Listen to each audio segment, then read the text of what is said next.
The tent's thermal seal whispered shut behind him with a hiss that reminded him of a disgruntled snake, or possibly his ex-girlfriend when he forgot to feed her cactus. He dropped onto the floor mat like a sack of semi-frozen potatoes, peeling off the frost-laced suit that still crackled with static from the radiation field near Ridge Delta 5. His joints creaked in protest. The moon near a 7 had never been generous with its climate, and tonight it was in a particularly murderous mood. Private First Class Jace Revik sighed and rolled onto his back. He could hear the gusts outside slapping the tent like a bored god playing percussion on synthetic nylon. The emergency rations beeped softly in their heating pod, and a single packet of chicken-flavored protein jelly let out a sad squelch as it settled. He stared at the ceiling for a moment, considering whether this counted as rock bottom or just Tuesday. Then came the voice. "Your blood smells so good, human." He blinked, paused, did a mental systems check. The voice wasn't in his head, though that would have been preferable. No, this was an external voice.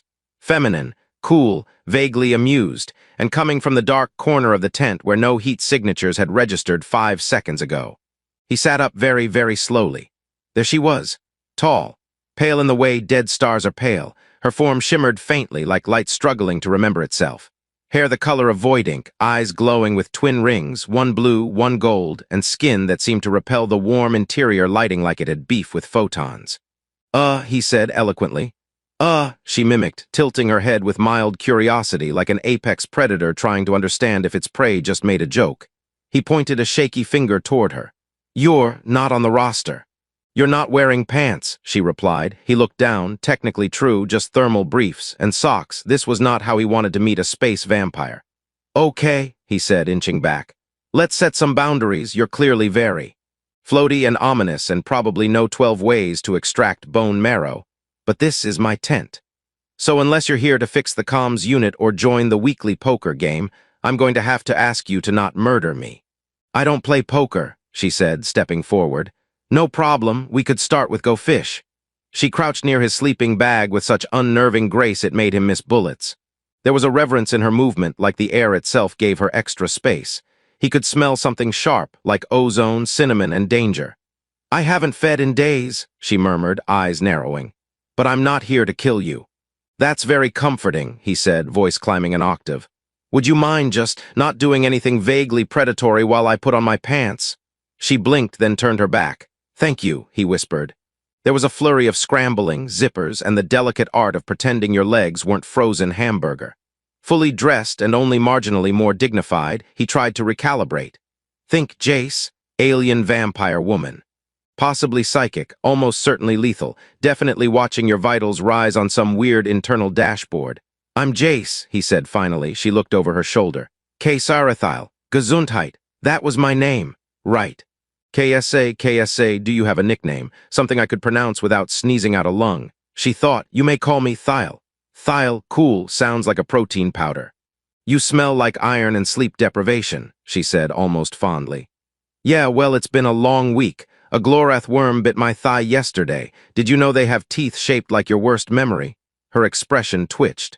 "I did." He tried to process that, decided not to. "So why are you in my tent exactly? Cozy ambience? Love the decor." "I was drawn by the heat and the scent." "Heat I understand." "Scent, look, if this is about blood again, I feel like we should negotiate first. Maybe I give you a finger or something and we call it even?" She frowned. "I don't drain to kill, Jace." "Well, that's a relief." "I drain to listen." That one gave him pause. "Come again?" "Your blood tells me stories," she said, voice soft now. "Memories, emotions, patterns of thought. I don't just feed, I learn." He blinked. "That's super invasive. I don't judge what I taste." "Still, kind of feels like memory theft with extra hemoglobin. You humans are so dramatic. You broke into my tent in the middle of an Arctic death storm?" She shrugged. "You left it unlocked." "Because who the hell breaks into a tent on a frozen moon?" "I do," she said, smiling faintly. It was not a reassuring smile. A long silence settled between them. The wind howled. The ration pod pinged cheerfully, announcing the chicken jelly was now lukewarm. He handed her the packet. She opened it, sniffed, and gagged. "This tastes like expired sadness." "Yup, welcome to human cuisine." She tried to offer it to the snow beetle near the tent wall. It exploded in a tiny puff of green mist. They both stared. "I didn't know it could do that," he said. She wiped her hand and deadpanned. "You're lucky you're still alive." They both started laughing. It wasn't a huge laugh, more a shared exhale of cosmic absurdity. It bounced off the tent walls and made the cold seem a little farther away. Then she leaned close, too close, and murmured, "May I taste, Jace? Just a little." He felt every hair on his arm stand up. His instinct screamed no. His curiosity whispered maybe. His military training threw up its hands and said, "You're already dead, go ahead." "One drop," he said, "and no memory reading unless I get to read yours." She nodded solemnly. "Deal." He held out his wrist. Her fingers were cool. Her touch precise. Her fangs, when they emerged, were elegant, not monstrous but surgical, like they'd been crafted by some ancient artist obsessed with form and function. The bite was barely a sting, a heartbeat's worth of pain. And then nothing except her eyes widening. "You've seen too much," she whispered. "Yeah," he replied, woozy. "Sorry about the part with the llama, that wasn't my fault." She blinked, then burst out laughing. Her laughter was strange and clear and unfamiliar, as though her body wasn't sure how to shape joy. And in that moment, something ancient between them cracked, not violently, but like frost yielding to the warmth of an unexpected fire. Jace woke up to the sound of humming, not the kind that belonged to any Earth melody or local broadcast. This one vibrated on a frequency that tickled the fillings in his molars and made the tense lighting strip blink like it was trying to wink. He opened one eye. Thyle, as she'd agreed to be called unless she changed her mind mid-sentence, was levitating 3 centimeters off the ground. Arms folded, legs crossed, eyes closed. Glowing faintly like someone had set a moonstone on fire. "Morning," he croaked. "Or whatever part of the 43-hour neuron cycle we're pretending is morning." Her eyes opened instantly. "You snore in Morse code." "Excuse me." "It's erratic and imprecise. I kept trying to decode it. I think you insulted my mother 3 times. He rubbed his face. "Tell her I didn't mean it. I respect all ancient vampire matriarchs equally." She made a sound that might have been a laugh or a very small cough. It was hard to tell with her species. He sat up, running a hand through his sleep-matted hair. "I dreamt I was a hot dog," he muttered. Thyle tilted her head. "What is a hot dog?" He blinked. "You don't know what a hot dog is." "I know dogs, I know thermal states, I'm trying to visualize." He sighed. "It's food, sort of like meat in bread. But also nostalgia and poor nutritional choices." "Ah," she nodded solemnly. "Cultural sadness snack." "Exactly." They shared a moment of silence broken only by the tent's heating unit giving a low, wheezing groan. Jace glanced over at the control panel and frowned. "Okay, we've got a problem. Power's dropping fast." "I drained only a fraction of your blood," Thyle said instantly. "Whoa, no, not blaming you. I'm blaming Nira 7 and its charming magnetic tantrums." He pulled the control panel open, revealing a tangle of ice-dusted wires and one lonely microcapacitor blinking red. Backup cells fried. Probably the storm last night. Without it, this tent's going to turn into a meat freezer within 6 hours, 7 if we cuddle. She blinked at him. "That was forward." He shrugged. "Humor in the face of death, it's a human thing." "I see." She folded her arms. "I also see the irony, because you're the one that smells like a snack." "Right, I'll work on smelling less delicious. Try kale. Touché." He rummaged through his pack and pulled out a portable toolkit that looked like it had seen one too many bar fights. "All right, I can probably reroute energy from the long-range comm beacon. It'll leave us temporarily uncontactable, but if I get this wrong, you get a frozen blood popsicle instead of a roommate." She considered that. "I hate popsicles." "Excellent, we're aligned on that front." As he started yanking wires with the subtlety of a caffeinated raccoon, Thyle knelt beside him, watching. "You are not skilled with your hands," she observed. He glanced sideways. "Insulting the engineer during emergency maintenance is discouraged in most military protocols. You're not a very good engineer. I specialize in improvised success." "Ah," she said, deadpan, "a garbage wizard." He gave a short laugh despite himself. "Fine, keep roasting me, but if I die from cold, I'm haunting you." "I would welcome the company." He paused. "That's either the nicest or the saddest thing anyone's ever said to me." They worked in silence for a while, punctuated only by the occasional hiss of sparking metal and the low grumble of Jace's stomach. The food rations had stopped being nutritious around day 4. Now they were mostly nostalgia and disappointment. "I miss toast," he said aloud. "Is that also a sadness snack? Not always, sometimes it's just warm, crunchy, simple pleasures. I have never eaten toast." He looked at her like she'd declared war on breakfast. "Seriously, never. My people consumed solar plasma once. I believe that counts." Yeah, but did it come with butter? She raised an eyebrow. We don't churn starfare. He shook his head in mock dismay. No culture, none at all. Suddenly the comm beacon beeped sharply and the lights flickered back to life. The heating core hummed, warmer this time. He leaned back with a grin. Boom. Who's the garbage wizard now? You are still the garbage wizard, she said, serene, but now you have completed a successful ritual. Thanks, apprentice. She looked vaguely offended. With the tent stabilized for now, Jace settled into his usual routine of pretending everything was fine. It was. They were still stranded, still cut off from base. Still housing a highly classified predator with cheekbones sharp enough to slice atmospheric data. But hey, warm tent, low death probability, and slightly flirtatious death lady. Could be worse. Thiel, for her part, was studying him again, not with hunger, with something else. What? He asked. You're not afraid, of you? Of death, he considered that. Fear,'s not always loud. Sometimes it just sits there, quietly eating crackers in the background. She tilted her head. I do not understand that metaphor. You wouldn't, but it's okay, you're learning. She was silent a moment. I wasn't supposed to talk to you. That got his attention. Meaning. I've been watching you for 5 cycles, your unit, your patterns. I was only supposed to feed once, maybe twice, and leave. That's comforting. I didn't mean for you to see me. Well, he said, shrugging, you broke that rule spectacularly. I wanted to know if kindness had a flavor. The air in the tent stilled, he swallowed. And, she looked at him like he was a puzzle she hadn't solved yet. It tastes like something I forgot a long time ago. He had no response to that. The heating unit burbled again like it was trying to change the subject. A silence fell between them, not awkward but full. Then softly he said, You want to play cards? I told you I don't play poker. Doesn't have to be poker, could be spaceman's bluff or dismember the captain. That last one is not a real game. He smirked. Not with that attitude. And somehow, the night on that godforsaken moon didn't feel quite so long. The game had devolved into chaos. Not violent chaos, unless one considered card-flipping dramatics and personal insults about hand sizes and act of war. Jace was down to 2 memory chips and a half-melted caffeine ration he'd thrown in as a bluff. Thiel sat across from him like a regal ghost, her expression unreadable, her pile of stolen goods growing alarmingly fast. This game is illogical, she said, placing a 5-star colonel card atop a sabotage drone with flourish. Your military hierarchy makes no sense. That's because you just tried to assassinate a colonel using an engineering intern.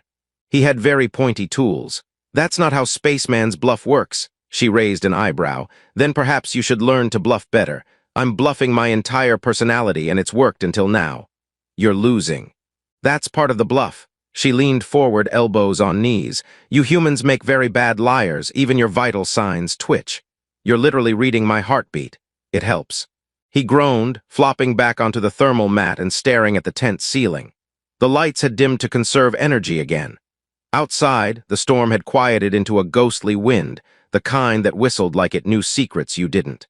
Thiel tapped one of the remaining chips with a clawed finger. Do you surrender? I never surrender, he mumbled. I just retreat with style. I believe that's called losing. I'm adding drama. She tilted her head. You are strange. He grinned. You say that like it's a bad thing. Thiel said nothing for a moment. Her eyes glowed gently in the half-light. Where I'm from, strange things are usually dangerous. Where I'm from, strange things usually become roommates. She studied him. You are still not afraid of me. You already bit me. What's the worst you could do now? Steal my favorite socks. Her gaze drifted to the pair of mismatched wool socks drying near the heater coil. Those are your favorite. He sat up. Don't judge. They're warm and they have personality. They are aggressively orange. They are expressive. They look like planetary distress beacons. And yet here I am, alive and cozy. Thiel's lips twitched. It might have been a smile or gas. Hard to tell with aliens. After a while, she sat back, pulling her cloak, if one could call a flowing membrane of semi-organic light a cloak, tighter around her. I was not always this way, she said quietly. Jace blinked. Vampire why? She nodded. We were once explorers, architects of starlight. We did not hide in shadows. We built worlds from dust. My people fed on memory not because we had to, but because it was communion. Psychic wine tasting? She looked amused. Something like that, but the wars changed us. We adapted. Survival meant consuming faster, harder. With less reverence. Let me guess, the galaxy freaked out. They called us demons, night leeches, even our own cousins, the Threlxi, abandoned us. Wow, tough family dinners. Quite. Her voice had the weight of old wounds. Jace picked at a loose thread in the floor mat. "So what made you stop running?" Thyle didn't answer immediately. Then she reached into the folds of her cloak and pulled out a small, crystalline shard. It pulsed faintly. "This is what remains of my chorus." He sat up straighter. "Chorus? A linked memory hive, our voices carried across solar winds. We were never alone." The shard flickered once, then dimmed. "They're gone?" he asked gently. She nodded. "I've been singular for a long time now." Jace let out a breath, his earlier jokes shriveling. "That's rough. You don't have to say something clever. Good, I'm running low." A pause, then. "I sometimes still reach for them in dreams," she admitted, "but all I hear is static." Jace hesitated, then scooted closer and nudged her gently with his elbow. "Hey. If it helps, I once lost 3 goldfish named after famous scientists. Devastated me for weeks." She blinked. "Gold, fish, tiny aquatic creatures, bad memory, worse survival instincts. Why would you name them after scientists?" "Because they lived in a bubble and thought they ruled the world." She stared, then slowly she laughed. This time he was sure of it, not a cough, not a glitch in tone, an actual laugh. It started low, like a vibration in the bones, and bloomed into a sound that was part music, part disbelief. "I have not laughed like that since we set fire to a sun to impress the Veilpri." Solid date idea. They were unimpressed. Harsh crowd. The tent lights flickered again, signaling a drop in the reactor core. Jace tapped the console, mildly concerned. "Okay," he said. "We've got maybe 30 hours left of juice before we're back to ice sculptures. Any chance you've got space magic or alien batteries in those floaty sleeves of yours?" Thyle tilted her head. "I could siphon energy from your nervous system. You might forget your childhood and half the alphabet, but the tent would stay warm." He held up a hand. "Let's mark that under Plan Z, understood. Also, I like the alphabet. Even Q, especially Q." She folded her arms and looked thoughtful. "Your species is ridiculous. You've known me for 2 days, you've barely scratched the surface.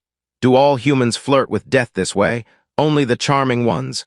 Thyle considered him. "You're bleeding again." He looked down at his wrist. A faint reopening of her bite, probably from all the expressive card throwing. A thin line of red glistened, curling down his palm. Jace had officially hit the point of delirium where he began talking to the tent's heating unit like it was a small dog. "Come on, buddy. Just a few more hours. You and me, we've been through a lot. Don't give up on me now." It made a noise like someone gargling gravel and spat out a puff of lukewarm air that might have been more insulting than helpful. "Rude," he muttered, tapping the side panel. "That's no way to treat your engineer." From behind him, Thyle's voice cut through the tent. "You are not an engineer. I'm engineer adjacent. You once duct-taped a solar panel to a protein pod, and it worked. It exploded, inspired fear in the local fauna. That's a win in my book." Thyle was seated cross-legged, her eyes closed, fingers laced in a gesture he'd come to recognize as some kind of meditative stance. She didn't breathe the way he did. It was more like absorption. Quiet. Rhythmic, like she was sipping the air instead of inhaling it. "Whatcha doing?" he asked, flopping onto his mat. "Recollecting. Recollecting what? Your shopping list, former lovers, galactic tax evasion charges. My last feeding." "Okay, that's slightly less romantic than I was hoping for." "I wasn't aware this conversation had a romantic agenda," he smirked. "All my conversations do, some of them are just more subtle about it." She cracked an eye open. "That explains the flirting with the heater. Jealous? Of a malfunctioning air system?" She raised an eyebrow. "Only slightly." He grinned, then stretched until something in his back made a sound like a bag of old chips being stepped on. He groaned. "Sleeping on frozen moon rock is not great for spinal alignment. I think I've evolved a new vertebra. You should rest more. Hard to sleep when you've got a vampire alien studying your dreams." "I only do that once a cycle." "I know, you snuck in a memory last night. You really shouldn't know about my 6th grade talent show. You danced. I suffered. Your performance was passionate." He threw a ration packet at her.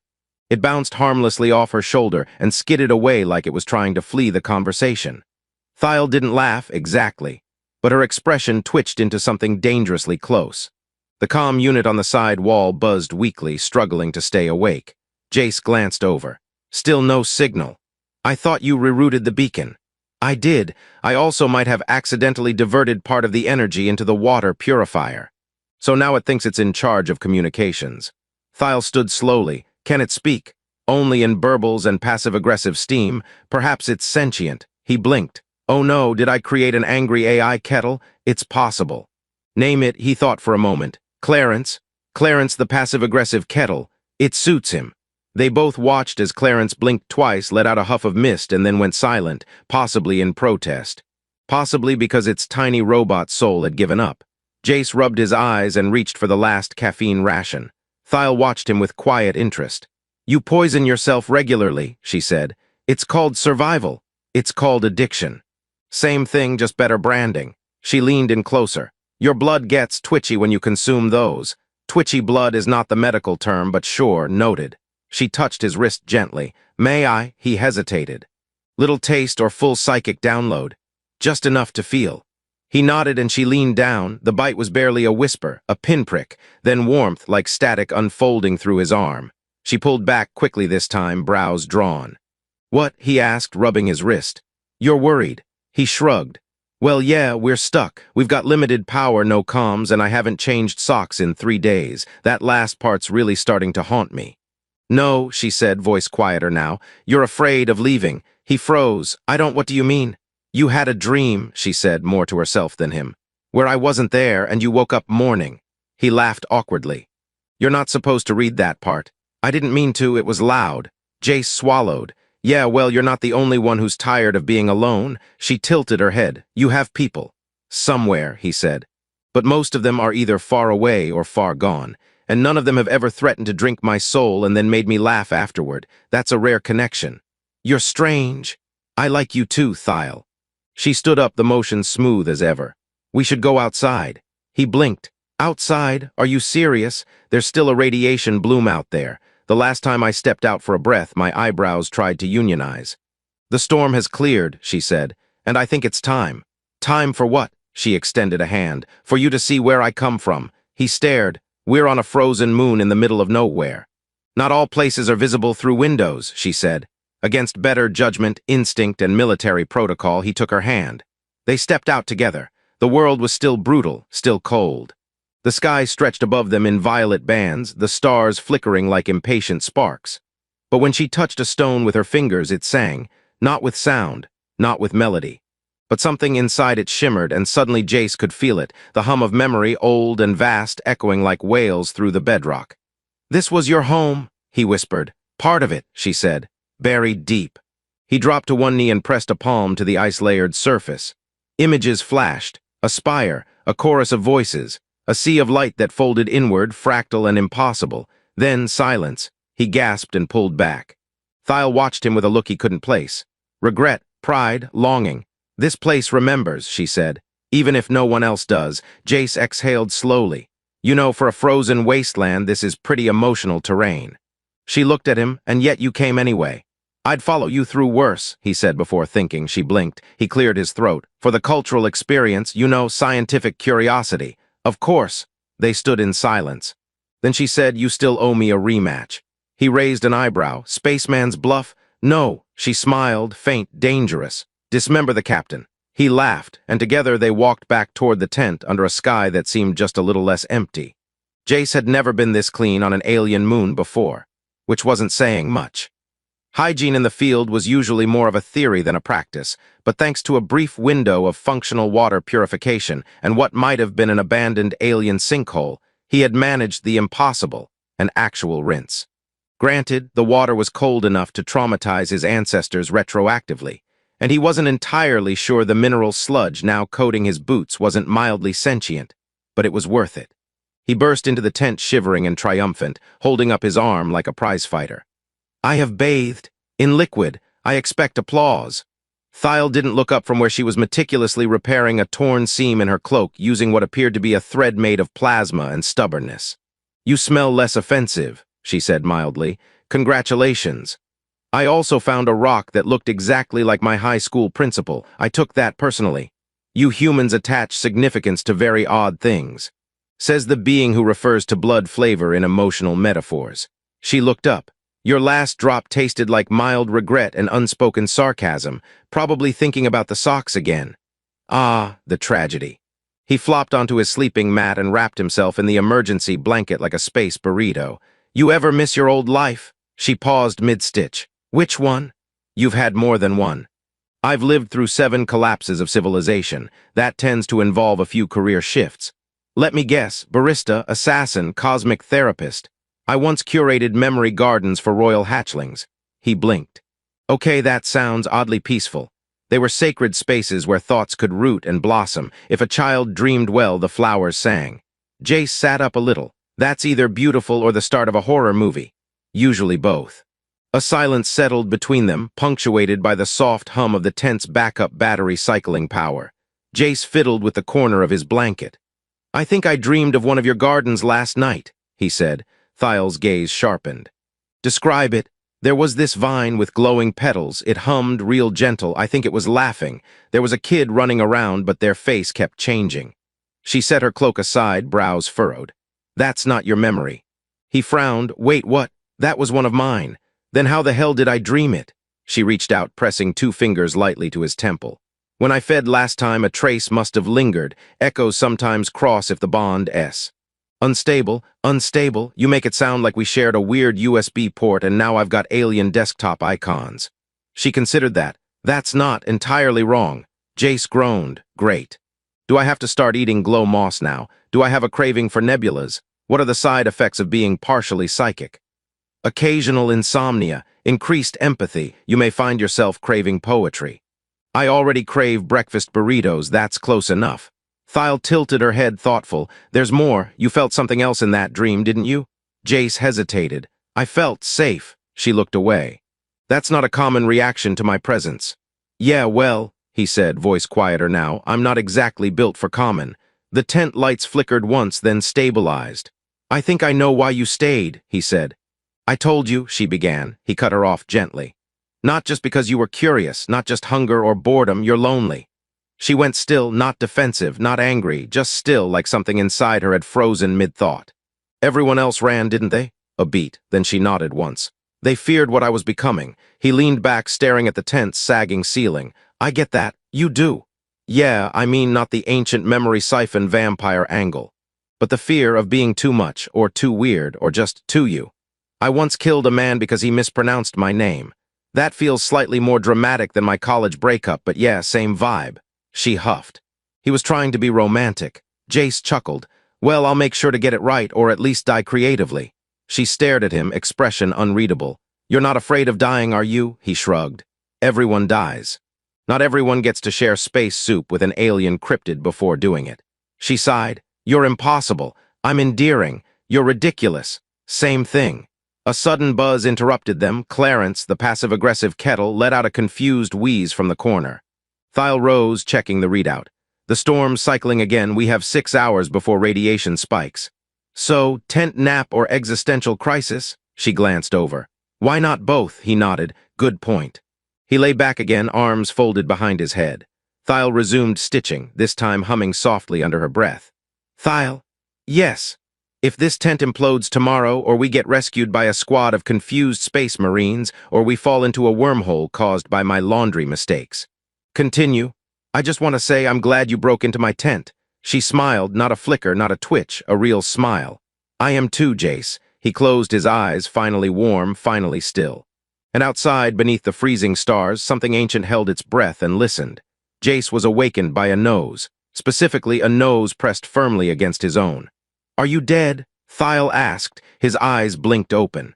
Hers were centimeters away, glowing with what he hoped was curiosity and not pre-feeding anticipation. I'm trying to sleep, he mumbled, voice hoarse. This is a sacred human ritual. Involves drooling and pretending responsibilities don't exist. You were still for too long. That's the point. I thought perhaps your circulatory system had failed. I've slept through artillery. I'll be fine. You were murmuring. Oh no, was I dreaming again? Yes, he sighed. Did I do the thing where I narrate in dramatic voice?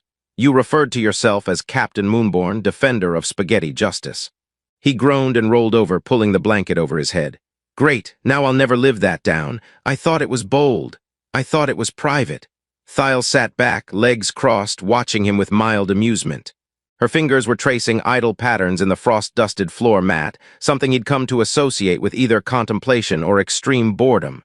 Sometimes both. I had dreams too, she said. He peeked out from beneath the blanket. Oh. A memory surfaced from before the fracture.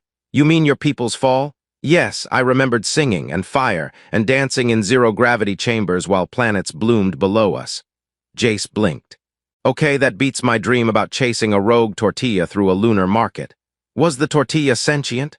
Unclear, but it had opinions. He sat up, stretching until several joints made alarming noises.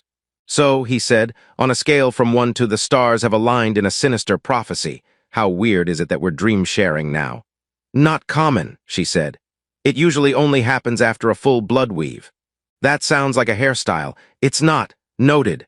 She stood and moved to the corner, touching a small crystal embedded near the floor panel. It glowed faintly. You've left an imprint, she said without turning. Most humans don't. Well, I'm like mold and forgotten cheese. I stick around. That's a visual. Glad I could provide something memorable. He joined her by the panel, crouching beside her. So what does this mean then? He asked. You're becoming linked to my resonance field. Like a soul friend, more like a psychic barnacle. Oh, romantic, she smiled faintly. It's not a bond I plan to form, but it's forming regardless. Well, he said, if it helps, I consent to being a mildly annoying telepathic parasite. Just don't expect me to read your diary. Too late. He blinked. Wait, what? She held up a hand. Metaphor, mostly. He narrowed his eyes. You're too smug for someone who once tried to feed on me without saying hi first. You snored through the introduction. Fair. There was a sharp beep from the wall panel. Clarence had opinions again. Jace groaned and thumped it. What now, buddy? Thiel stepped closer, brow furrowed. The outer sensors picked up movement. He blinked. As in, movement. Something crossed the perimeter, 30 meters from the tent. That's impossible. There's nothing out there except frozen silence, radioactive breezes, and my dignity in pieces. Unidentified energy spike, too small for a ship, too focused for an animal. Jace grabbed his coat and gloves. Well, guess we're doing this. You should stay. You're the vampire with talons. I'm the guy who once lost a wrestling match with his own sleeping bag, but we go together. She eyed him. You've grown reckless. No, I've grown annoyed. I finally cleaned myself and got emotionally vulnerable, and now something S trying to crash the party. She hesitated, then nodded once. Outside, the wind was quieter than usual. It made Jace nervous. Near a 7, Weather only whispered when it was planning something dramatic. They trudged through the frozen crust, their footsteps echoing oddly.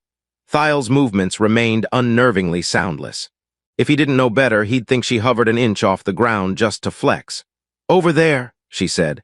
Half buried in the snow was a small black cylinder. It pulsed once every 10 seconds, a steady beat like a ticking heart. Jace crouched. That's not one of ours. Thiel knelt beside him. No markings, no traceable code. He touched it. The device sparked and hissed. A projection blinked to life above it, flickering, glitchy, but unmistakably humanoid. A woman in a sleek exosuit, her face obscured by a full visor.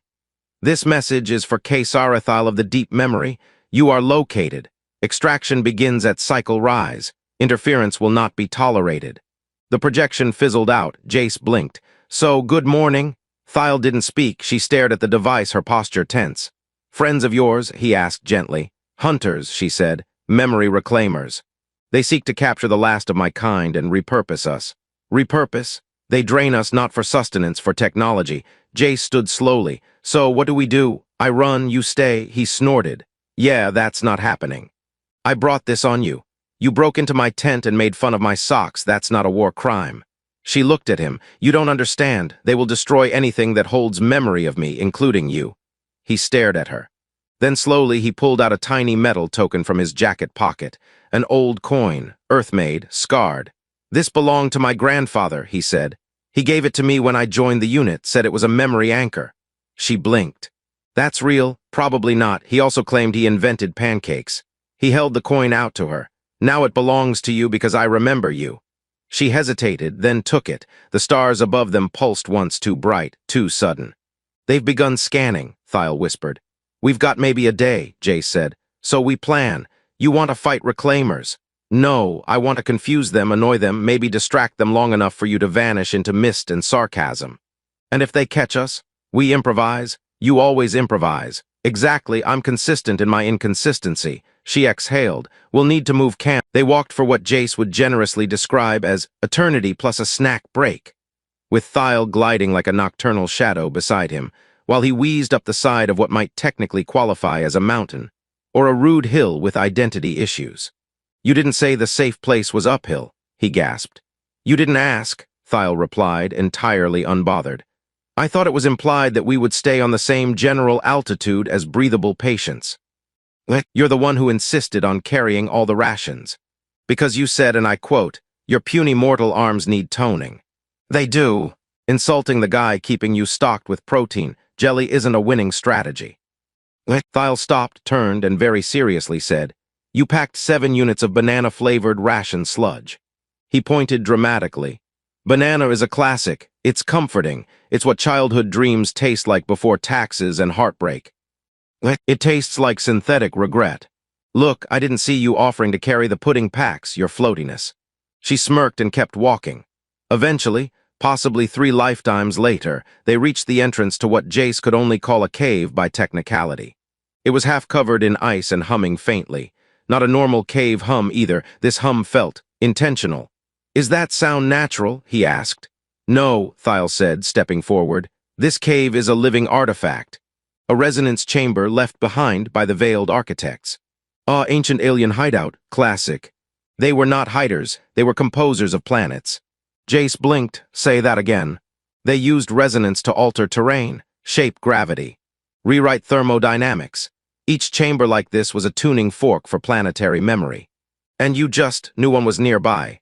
I used to play here. He blinked. Right, of course, because why not grow up in a cosmic tuning fork? I had a sandbox. It was full of angry ants. They sound formidable. They were petty and territorial like tax accountants. Inside, the chamber was colder but quieter, a different kind of silence. Thick, patient listening. Jay set the packs down and flopped onto a flat crystal slab that looked suspiciously like a massage table from a sci-fi spa. If this thing tries to absorb my memories, I want it to know I peaked at age 12, he muttered. It doesn't take without permission, Thyle said, settling nearby. But if you hum, it may respond. He stared at her. You want me to hum at an alien rock? Yes. He shrugged and hummed the chorus to an old Earth pop song. The chamber pulsed once. A low, gentle note echoed back, similar but corrected. Jace sat up. Did I just get auto-tuned by a cave? Thyle actually laughed. It likes you. Oh no, I've bonded with a geological AI. That's just what I needed. She stretched out beside him, eyes closed. It will mask us. The reclaimers cannot hear through its walls. Jace let himself relax for the first time in what felt like weeks. The hum settled into his bones, rhythmic and calming. Thyle, he said after a while, what happens if they find you? She didn't answer immediately. Then softly, they'll strip me down to code. My memories turned into data packets. The chorus broken, used to power ships or sink drones. I'll still exist, but only as echoes, disassembled meaning. He rolled onto his side to face her. That's messed up. It's efficient. It's evil. She opened her eyes. It's survival. For them, he stared at her. We'll stop them. You're one soldier. I'm one fragment of a dying species. Then we'll improvise again. I'll throw banana rations at them until they surrender. That might be effective. You joke, but they're emotionally destabilizing. They both lay there for a while, the resonance of the cave weaving a quiet lullaby around them. Then Jace whispered, Why did you really come into my tent that night? She didn't answer right away. I told you, she said eventually, you smelled like memory. He waited, and I was lonely. He nodded, same. I didn't mean to stay. Neither did I. They turned to face each other again, only inches apart now. Her hand reached out, hovering over his heart. I can feel it, she murmured. The shift, my rhythm in yours, yours in mine. That's not scary at all, he said, grinning. Nope, totally normal thing to hear from a dream-thieving vampire alien. Would you like to hear what I remember of you? He blinked, sure, as long as it's not the socks again. She closed her eyes. I remember a laugh in a storm. I remember your hands shaking as you offered me food. I remember how your blood said trust before your mouth ever did. I remember the exact moment you stopped seeing me as a threat and started seeing me as something else. He swallowed. What else? She opened her eyes. Home. Silence, heavy and bright. Jace licked his lips. So what you're saying is, this is definitely a romance now. It was always becoming one. Well, if we're doing this, I need to warn you. I snore. I panic at automated doors, and I once kissed someone because I thought they were someone else. She smiled. I already know. Right, psychic thing. Your secrets are loud. They leaned in, breath mingling, but just before their lips touched, the cave gave a sharp pulse. Warning, Thiles sat up instantly. They're nearby. Already, Jace scrambled to his feet. We just got here. They must have deployed a memory shredder. It eats psychic residue. Like a vacuum for souls. Essentially, that's incredibly rude. She stood, cloak shimmering. We'll have to move again. Jace grabbed his pack. Can I at least bring Clarence? The kettle. He's part of the family now. She gave him a look. Fine, but if he gives us away, I'm sacrificing him first. Fair, and as they left the cave behind, the rock hummed once more, lower now, tired. Jace whispered a goodbye. And for just a moment, he thought he heard it whisper back. Jace had once read that the body could adapt to anything. Heat, cold, gravity shifts, even the constant threat of alien disintegration. But he doubted any of those studies accounted for hauling a malfunctioning kettle, a moody vampire alien, and 3 packets of rapidly fermenting banana rations across the frost-scarred plains of Nera 7. Clarence is getting heavier, he muttered, adjusting the little satchel slung over his shoulder. He's accumulating resentment, Thiles said without looking back. I can hear it. That's just the radiator wheeze. He does that when he's anxious. You named a kettle, gave it emotions, and assigned it anxiety. He's the most consistent relationship in my life. I am literally right here. You broke into my tent and drank my blood. You snored at me. He opened his mouth, then closed it. Fair.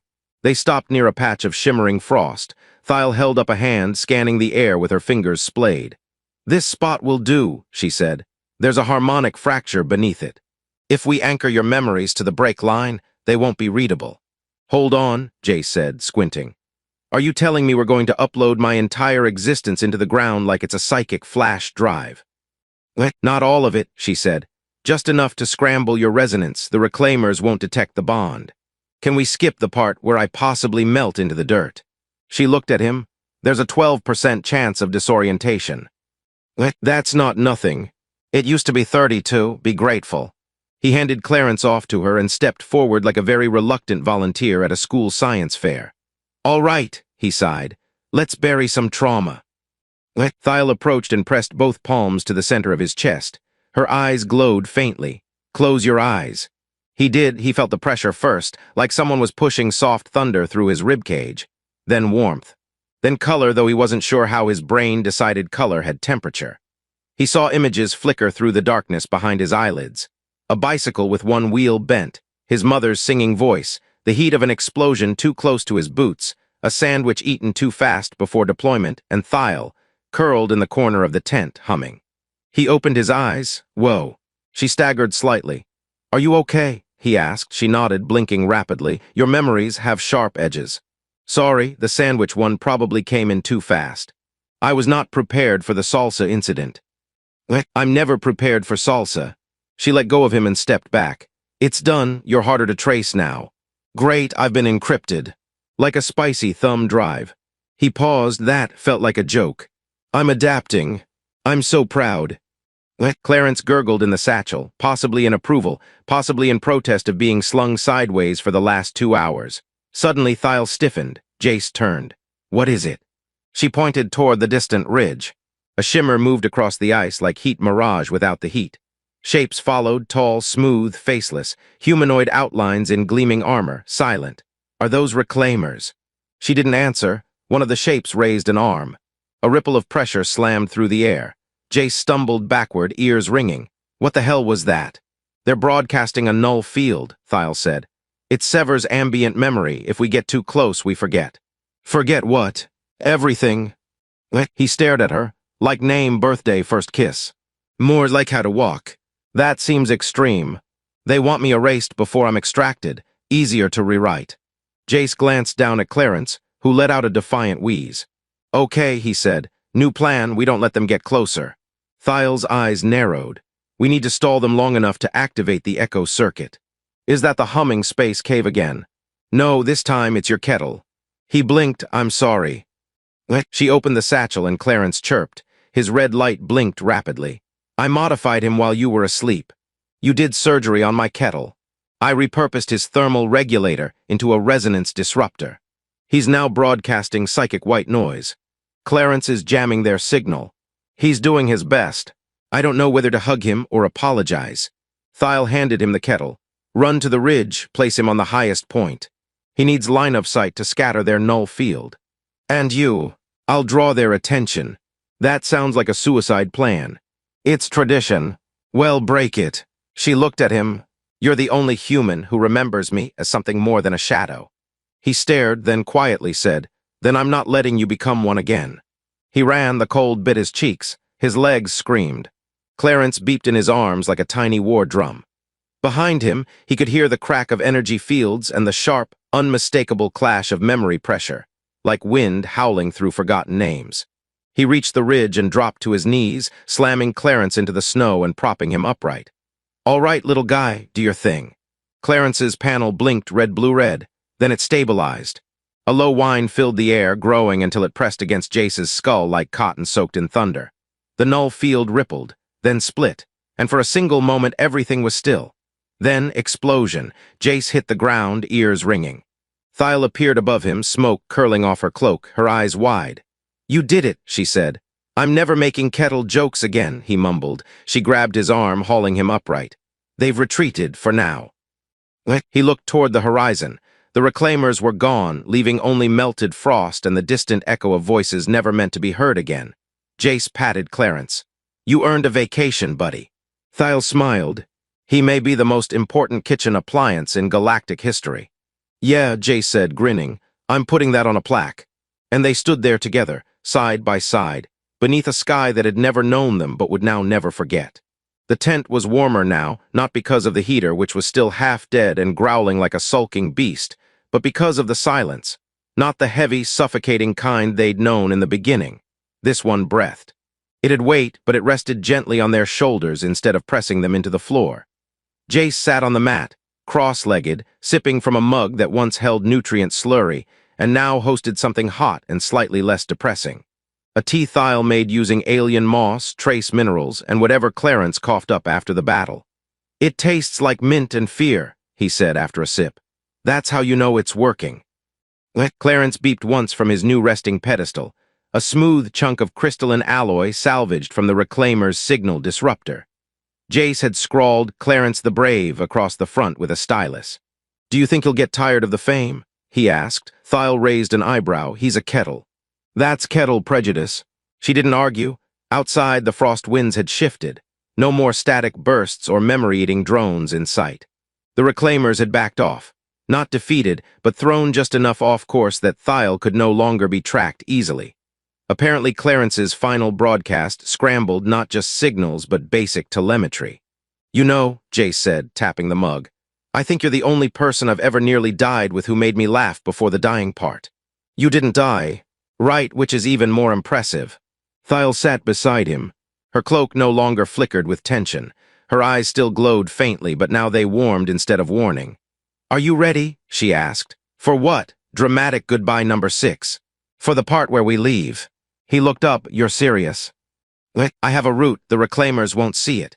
It goes through a memory corridor, an old one, buried beneath the crater sea. And then what? She was quiet for a long moment. Then I keep moving farther out. Maybe even past the charted edges, places where memory hasn't been mapped yet. He studied her. The Thyle who had stalked into his tent had been sharp, wary, and half-wounded with hunger. The Thyle now beside him looked almost calm. Still strange, still ancient, but softer, like she wasn't afraid of being seen anymore. Can I come? He asked, surprising himself. Her expression didn't shift. Seriously, he said. I mean, don't get me wrong, I love this tent. It's got character, mold, possible ghosts, but I think I've hit my frostbite quota. You'd leave your unit? She asked. Your command. I haven't been anyone's soldier since I met you. I've been improvising with a talking kettle and learning alien lullabies. I think the army would be confused about how to file that.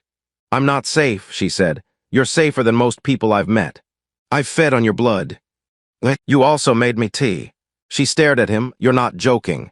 I joke when I'm scared. This time I'm not. She leaned back, eyes narrowing as if trying to read something behind his face. Are you sure you're not just attached to the drama? She asked. I was attached to the socks. This is a choice.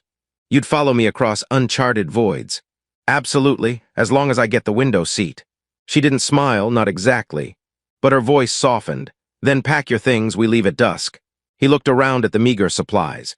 Half a crate of rations, a few spare batteries, Clarence, a blanket that smelled like 3 failed missions, and one oddly affectionate alien. Unpacked, they stood together at the edge of the tent, watching the light shift across the ridgeline. "You know," he said, "when I first saw you, I really thought I was going to die." "You might have. Then you insulted my socks and saved my life." "You saved your own life, I just didn't stop you." He reached out, threading his fingers through hers. "You're very bad at taking credit. And you're very bad at noticing how loud your memories are." "I'm working on it."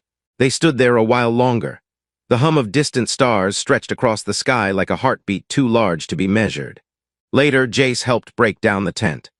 Clarence beeped mournfully when disconnected from the charging socket, but quickly recovered when given a fresh thermal coil and a ribbon that Jace insisted was dignified and not